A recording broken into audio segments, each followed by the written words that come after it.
중국을 상대로 최대 145%에 달하는 고율 관세가 부과된 이후 중국산 수입 의존도가 높은 한인 업체들이 직격탄을 맞고 있습니다. 보복 관세로 맞대응하고 있는 중국에 대해 트럼프 행정부는 공은 중국에 있다며 먼저 협상에 나서지 않겠다고 강조했습니다. 댈러스의 한 고등학교에서 총격 사건이 발생해 학생과 교직원들이 대피하는 일이 벌어졌습니다. 제21대 대한민국 대통령 선거를 앞두고 대선 후보들의 행보도 빨라지고 있습니다. 민주당 이재명 전 대표는 공수처 강화와 내란 사범 처벌을, 김경수 전 지사는 민생 대책을 약속했고 김동연 지사는 경제 대통령을 내세웠습니다. 국민의힘 대선 주자들도 본격적인 정책 경쟁에 나섰습니다. 김문수 전 장관은 청년 정책, 홍준표 전 시장은 정치 개혁안, 한동훈 전 대표와 나경원 의원은 경제 정책을 잇따라 발표했습니다.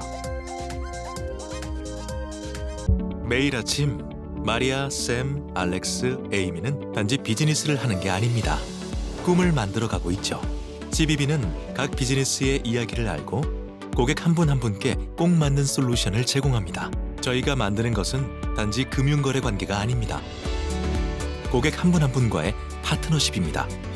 CBB and me. CBB and me. CBB and me. CBB뱅크, 고객 한 분 한 분을 위한 금융 파트너십을 만듭니다. 메디케어는 매년 건강보험을 5점 만점으로 평가합니다. 2025년 에스티바 헬스는 캘리포니아에서 4점 이상 받은 우수한 건강보험 중 하나입니다. 에스티바 헬스 가입하셔서 많은 혜택을 누리세요. 자세한 내용은 지금 바로 1888-688-8584로 전화주세요.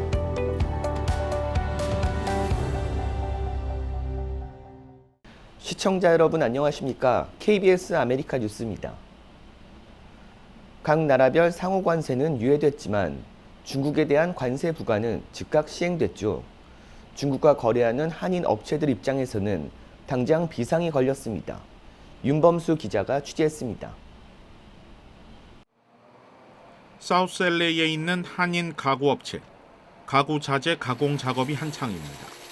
이 업체는 해외에서 수입해온 가구 자재들을 LA에서 완성품으로 만들어 대형 프랜차이즈 레스토랑과 한인 식당 등에 공급하고 있는데 수입 가구 자재들의 80% 정도를 중국에서 들여오고 있습니다. 트럼프 행정부가 중국산 제품의 125%, 펜타닐 원료 수출에 대한 추가 관세 20%까지 더해 총 145%의 고율 관세를 부과하면서 한인 가구업계는 직격탄을 맞았습니다.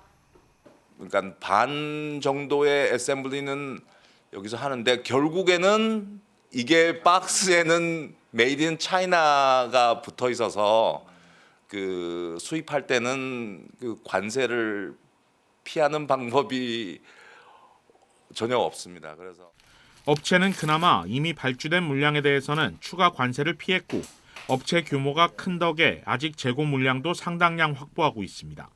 언제가 될진 모르지만 당분간은 가격 경쟁력도 유지할 수 있습니다. 그러나 당장 컨테이너 단위로 수입해 들여오는 자재 가격이 2배 이상 급등한 상황에서 상대적으로 재고량이 적은 다른 업체들은 즉각적인 가격 인상을 피할 수 없게 됐습니다. 이 업체 역시 현재 신규 중국 발주를 미뤘고 궁극적으로 향후 주문받게 될 물량에 대해서는 가격 인상이 불가피하다는 설명입니다. 나아가 대중국 고율 관세가 계속 유지될 경우에 대비해 현재 20% 정도인 동유럽이나 동남아시아 등 다른 지역의 주문량을 늘려 중국 의존도를 줄이는 방안을 고민 중이지만 이 역시 상호 관세 유예가 해제될 경우 뚜렷한 대안이 아니기에 고민은 계속되고 있습니다. 꼭 중국뿐만 아니라 지금 유럽 그러니까 EU 자체에서도 관세를 붙인다고 하니까 불가리아나 체크 리퍼블릭이나 로마니아 같은 나라들이 EU에 포함돼 있어서 저희들도 그쪽에서 뭐 가구들을 수입해 오면 분명히 관세를 내야 됩니다. 그래서 더 큰 문제는 관세 여파로 인해 미국 내 소비 경기 침체 우려가 커지고 있다는 점입니다. 인플레이션으로 인한 소비 위축은 한인 요식업계도 예외가 아닌 만큼 전반적인 경기 침체가 업계 전반에 도미노처럼 확산될 경우 팬데믹 당시보다 더 어려운 상황도 우려됩니다. 리세션이 오게 되면 이 소비자들이 지갑을 안 열고 돈을 안 쓰게 되고 하면 문제가 아주 커질 텐데 저도 사실 뭐 그런 정부에서도 이자율을 좀 낮추지 않을까 그런 희망도 있고 그리고 그런 걸 좀 자세히 좀 지켜보고 있습니다. 대중국 관세 인상으로 인한 단기적 타격은 불가피한 상황. 다만 장기적으로 지속될지는 알 수 없는 상황에서 LA 지역 한인 업체들은 대응책 마련에 고심하고 있습니다. KBS 뉴스 윤범수입니다. 미국에 대한 보복 관세 유예를 확정한 EU가 워싱턴 DC에서 미국과 관세 협상을 시작했습니다. 안다영 기자가 보도합니다. 유럽연합 EU와 미국 간 첫 관세 협상에서 EU가 제안한 자동차 상호 무관세가 집중 논의됐습니다. 협상 테이블에는 관세와 비관세 장벽에 이르기까지 다양한 주제가 오른 것으로 알려졌습니다. EU는 특히 자동차와 공산품 외에 상호 무관세 적용 범위를 더 확대하는 방안을 검토할 수 있다는 입장도 전달한 것으로 전해졌습니다. 또 미국과 EU가 공통으로 우려하고 있는 중국의 철강, 알루미늄 과잉 생산 문제도 논의한 것으로 알려졌습니다. 첫 공식 협상 후 EU 측은 상호 무관세뿐 아니라 비관세 장벽에 관해 협력할 의향이 있다고 밝혔습니다. 그러면서 이를 위해 양쪽의 공통된 노력이 필요하고 이제는 미국이 입장을 명확히 해야 한다며 미국을 압박했습니다. 다만 EU 측은 다른 부문의 비관세 장벽 완화는 논의할 수 있다면서도 식품과 보건, 안전 기준은 타협 불가능한 선이라고 일축했습니다. 디지털 서비스법 등 디지털 시장에 적용되는 규정 역시 협상 대상이 아니라고 덧붙였습니다. 이 때문에 향후 협상 과정에서 쟁점은 미국 측이 요구한 비관세 장벽 완화 여부가 될 것으로 보입니다. 앞서 EU는 미국의 철강 관세에 대한 보복 관세를 시행하려다 오는 7월 14일까지 조치 발동을 보류했습니다. EU는 협상이 성공적으로 마무리되지 않을 경우에 대비해 추가 대응책 마련을 위한 준비 작업도 계속되고 있다며 모든 수단이 고려 대상이라고 재차 경고했습니다. 파리에서 KBS 뉴스 안다영입니다. 보복 관세로 맞대응하고 있는 중국에 대해 트럼프 행정부는 공은 중국에 있다며 먼저 협상에 나서지 않겠다고 강조했습니다. 박일중 기자가 보도합니다. 마로시 셰프초비치 유럽연합 무역경제안보 집행위원이 미국과의 회의를 마친 뒤 소셜미디어에 올린 글입니다. 관세, 비관세 장벽 전반에 걸쳐 협상할 준비가 돼 있다면서도 목표 달성을 위해선 상호 간의 노력이 필요하다고 적었습니다. 이와 관련해 미국 경제매체 블룸버그는 미국이 입장을 명확히 밝히지 않아 EU 측이 어려움을 겪었다고 전했습니다. 협상에 거의 진전이 없었다는 뜻입니다.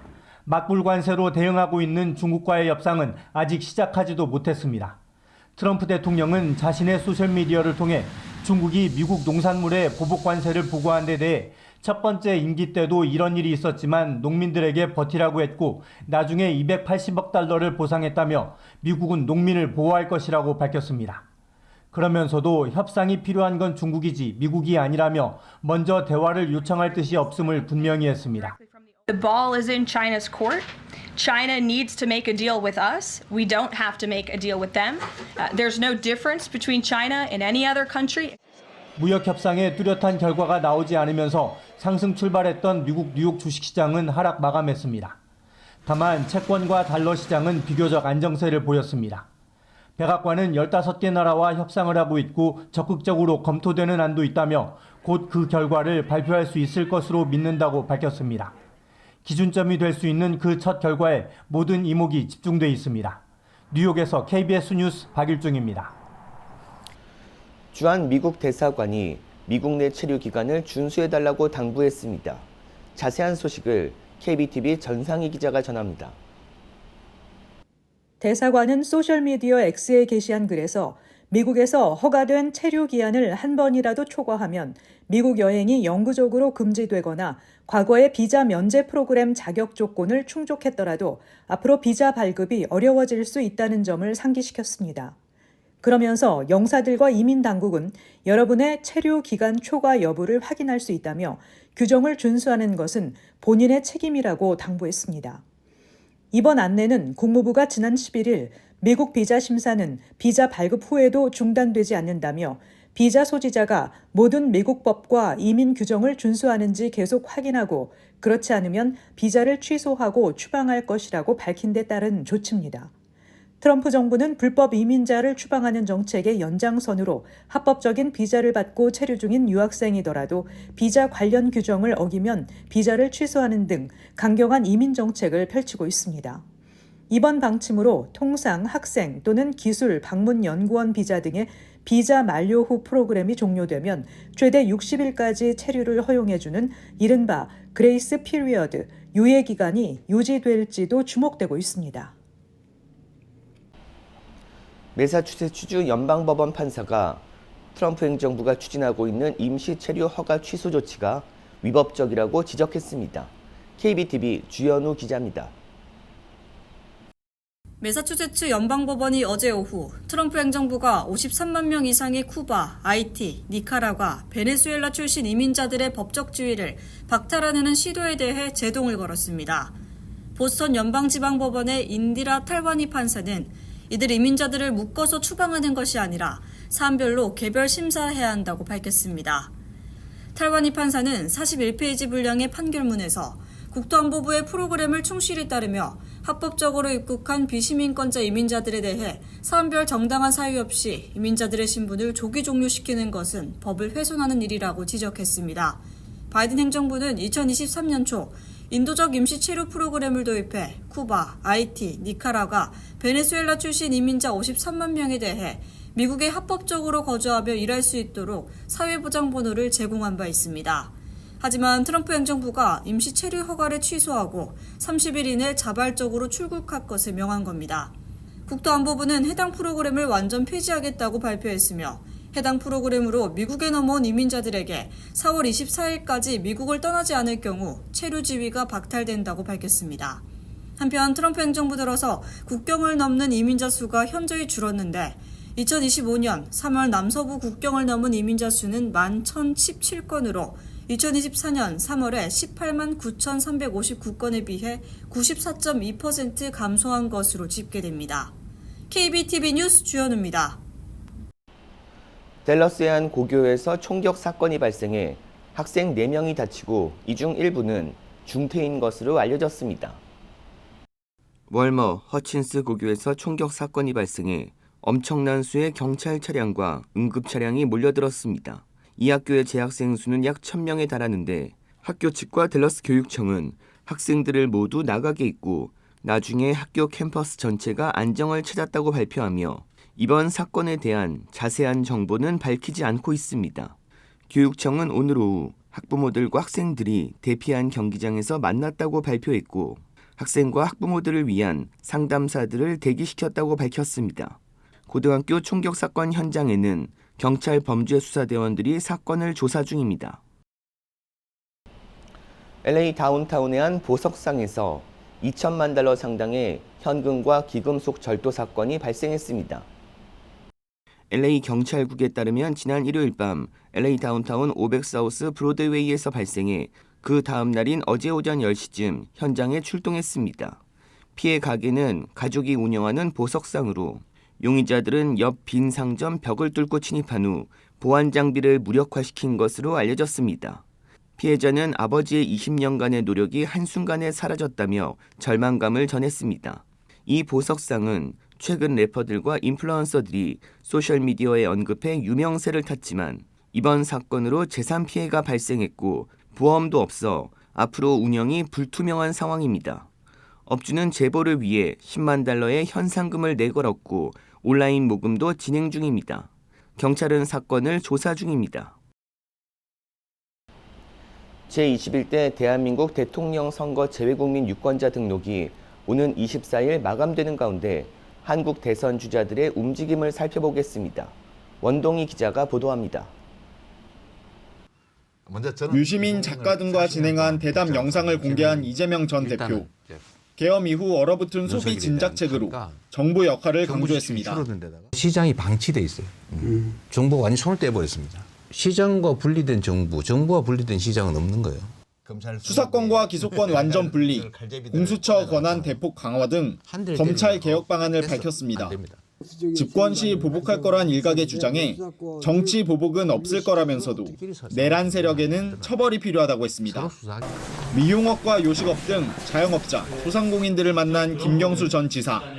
민생 문제에 답을 내놓는 선거가 돼야 한다며 13조 원 규모 전국민 민생지원금, 대출금 10년 이상 장기 상환 등 공약을 제시했습니다. 생생한 현장의 모습을 들려주시면 그 얘기들을 잘 정책으로 만들고 협력을 함께 만들 수 있도록 하겠습니다. 김동연 경기지사는 자동차 부품업계 간담회에서 관세 대응 현황을 점검했습니다. 후보 등록을 하면서 민주당 경선은 어차피 대선 후보는 이재명, 어대명이 아니라 어대국이라고 강조했습니다. 어차피 대통령은 국민이 뽑습니다. 국민 여러분이 저의 계파이자 조직입니다. 민주당 경선 주자들은 오늘 오후 다 함께 세월호 참사 11주기 기억식에 참석할 예정입니다.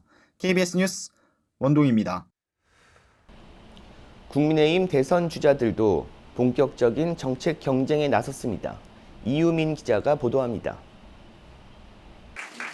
청년층 공략에 공들이고 있는 김문수 전 고용노동부 장관. 청년 선대본을 발족하고 국민연금 개혁 등 청년 정책 발굴을 약속했습니다. 정년 연장과 청년 일자리 문제가 같이 이야기돼야지. 경제계를 만나서도 국내 투자를 당부하며 일자리 창출을 강조했습니다. 선진대국을 내세우는 홍준표 전 대구시장은 정치 분야 공약을 발표했습니다. 4년 중임제 개헌과 청와대 복귀, 헌법재판소와 공수처 폐지 등을 통해 국가 대개혁에 나서겠다고 밝혔습니다. 선진대국으로 가는 길은 그 뼈대인 헌법부터 바꿔야 할 때라고 생각합니다. 한동훈 전 대표는 다시 한번 중산층을 강조했습니다. 이른바 347 비전을 제시하고 핵심 성장 전략으로 인공지능 산업 200조 원 투자를 제안했습니다. 중산층이 커지게 되면 자연스럽게 정치적인 중간층, 정치적인 중도층의 영역도 넓어질 겁니다. 나경원 의원은 미래산업 투자를 통한 5대 경제 강국 진입을 약속했습니다. AI 주권을 확보하고 미래 기술 강국으로 도약할 국가 전략을 약속드립니다. 안철수 의원은 정치인 특혜 없는 엄정한 법치주의 구현을 강조했고 이철우 경북지사는 대통령실 이전 등 충남 지역 공약을 발표했습니다. 유정복 인천시장은 대한노인회를 찾아 고령화 문제를 논의했고 양양자 전 의원은 경기 용인을 찾아 지역 민심을 들었습니다. 한편 국민의힘은 주 4.5일제 도입 등 유연근무제 공약에 이어 분양가 인하를 핵심으로 하는 부동산 공약을 발표했습니다. KBS 뉴스 이유민입니다. 광복 80주년을 맞아 대한민국 현대미술 작가들의 작품들이 특별 전시회를 갖습니다. 한국문화예술의 정체성을 알리는 상징적인 행사가 될 전망입니다. 이우수 기자가 취재했습니다. 한지의 수묵으로 그려낸 이철주 화백의 작품입니다. 우연한 조합으로 인한 예상치 못한 형상을 담았는데 획의 방향과 먹의 농담이 독특한 작품입니다. 홍석창 화백의 작품도 눈길을 끕니다. 먹과 필의 운용이 잘 표현된 작품으로 동양화의 기본기를 보여주고 있습니다. 대한민국 현대미술 거장들의 작품이 로스앤젤레스를 찾았습니다. 현존하는 화백들의 유명 작품은 물론 이미 작고한 유명 작가들의 작품을 만나볼 수 있는 특별한 기회가 되고 있습니다. 올해가 우리 대한민국이 광복 80주년을 맞는 아주 뜻깊은 해입니다. 그래서 한국의 대한민국 예술원의 미술문과 회원님들 작품을 이곳 LA 문화원에서 이제 전시하게 되었습니다. 이번에 소개되는 작품들은 지난 1954년 창립된 대한민국 예술원 회원 17명의 유명 작품으로 구성되어 있습니다. 우리나라 미술계를 대표한다고 생각하고 또 그거를 이렇게 가장 교포가 많은 애들에서 이렇게 성대하게 할 수 있다는 거에서 굉장히 감명스럽습니다. K-팝과 K-푸드, K-드라마의 인기가 높아지면서 자연스레 K-문화예술 작품들도 높은 관심을 받고 있습니다. 이번 특별전에도 미국 문화예술계를 이끌고 있는 주요 인물들의 발길이 끊이지 않았는데 K-문화예술 부문에 대한 인기가 높아진 것이 이유로 분석됩니다. Each of these artists represents a key contributor to defining what Korean modern and contemporary art is. Right now, we're in the midst of learning more about Korean modern and contemporary art, and we need to learn more. 대한민국 예술원 특별전은 로스앤젤레스 한국문화원 2층에 마련된 전시장에서 다음 달 15일까지 이어집니다. 한국화와 서양화, 조각과 도예에 이르기까지 대한민국 미술계의 거장들의 유명 작품을 한 장소에서 만나볼 수 있는 흔하지 않은 기회로 기록될 전망입니다. KBS 뉴스 이우수입니다. 광복 80주년을 맞아 북가주에서 애국지사 참배 행사가 열렸습니다. 지난 12일 캘리포니아 멘테카 파크뷰 묘지에서 북가주 지역 단체장들과 동포들이 모여 광복 80주년을 기념해 독립운동가 우은 문양목 애국지사의 묘소를 참배했습니다. 참석한 한인들은 나라를 위해 모든 것을 바친 분으로 후손으로서 너무나 당연히 해야 할 일을 했다며 존경과 경의를 표했습니다.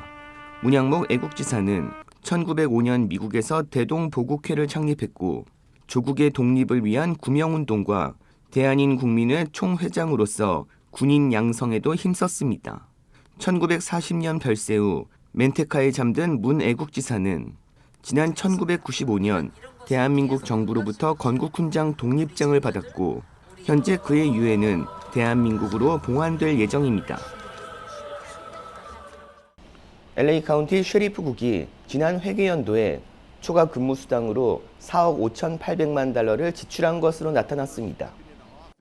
셰리프국에 따르면 팬데믹 기간 동안 매년 신규 채용이 급감했고 아직 완전히 회복되지 않았습니다. 여기에 직원들이 줄면서 인력 부족이 심화됐습니다.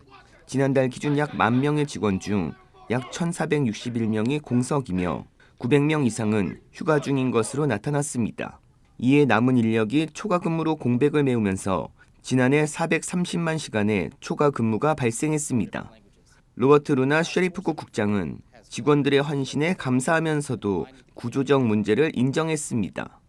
LA 카운티 셰리프국 노조 측은 초과 근무로 인한 사기 저하와 공공안전 위협을 우려했습니다. 한편 일각에서는 교도소 수감자가 줄어 업무량이 줄었고 근무 중 잠을 자거나 영화를 보는 것이 반복적으로 적발되기도 해 더 많은 인력 필요성과 초과 근무가 너무 많은 것 아니냐며 의문을 제기하고 있습니다.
KBS 아메리카 뉴스 마칩니다.